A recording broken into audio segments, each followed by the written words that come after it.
पश्चिम बंगाल की मुख्यमंत्री ममता बनर्जी अब सत्ता के नशे में पूरी तरह चूर हो चुकी हैं। बंगाल में सालों तक ममता दीदी का शासन रहा, लेकिन गुंडागर्दी, महिलाओं पर अत्याचार और विकास की बातें कब्रिस्तान में दफन दिखाई दी। लेकिन ममता की आंखों में सपने बड़े बड़े हैं। अब वो सिर्फ बंगाल ही नहीं बल्कि दिल्ली की कुर्सी पर भी राज करना चाहती हैं। जी हाँ, वो प्रधानमंत्री बनने के सपने देख रही हैं। जो व्यक्ति बंगाल को नहीं संभाल पा रहा, वो देश संभालने के सपने देख रहा है।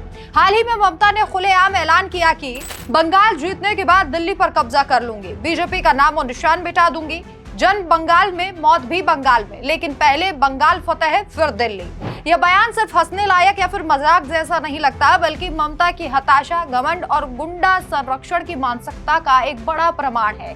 जब खुद बंगाल उनके स्थानीय गुंडों के भरोसे लुट रहा है, तब दिल्ली के सपने देखना उनके लिए सबसे बड़ा मजाक साबित हो सकता है। संदेश खाली कांड बंगाल की सच्चाई का आईना है।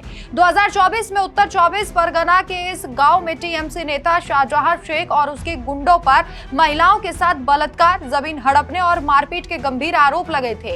शाहजहां जैसे टीएमसी के भाई बंधु लंबे समय से फरार रहे। सीबीआई और ईडी की टीम पर हमला होता रहा। ममता ने फिर भी चुप्पी साधे रखी और फिर बाद में वही पुराना काम किया कि विपक्ष पर आरोप मढ़ दिए। हाँ, कुछ गिरफ्तारियां बाद में हुई, लेकिन असली दोषी आज भी छूटे हुए हैं।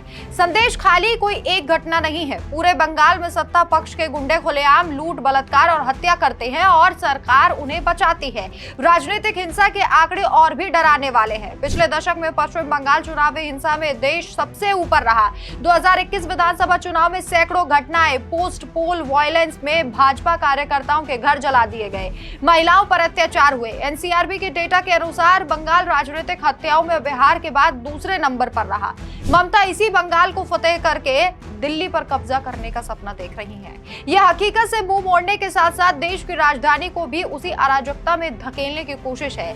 लेकिन ममता भूल रही हैं कि दिल्ली की केंद्र में सरकार में इस वक्त कौन है।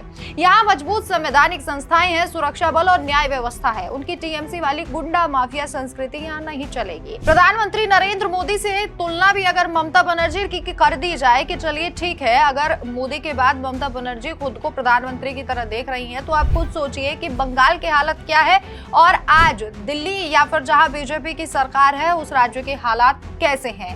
मोदी ने पूरे देश को एक नई दिशा दी है। हिंदू के मुद्दे पर वे स्पष्ट रूप से, साहसी रूप से बोलते हैं। राम मंदिर का निर्माण, केदारनाथ, काशी विश्वनाथ समेत धार्मिक स्थलों का भव्य विकास किया, अनुच्छेद 370 का खात्मा किया। मोदी सरकार ने हिंदू भावनाओं का सम्मान करते हुए राष्ट्र को मजबूत किया है।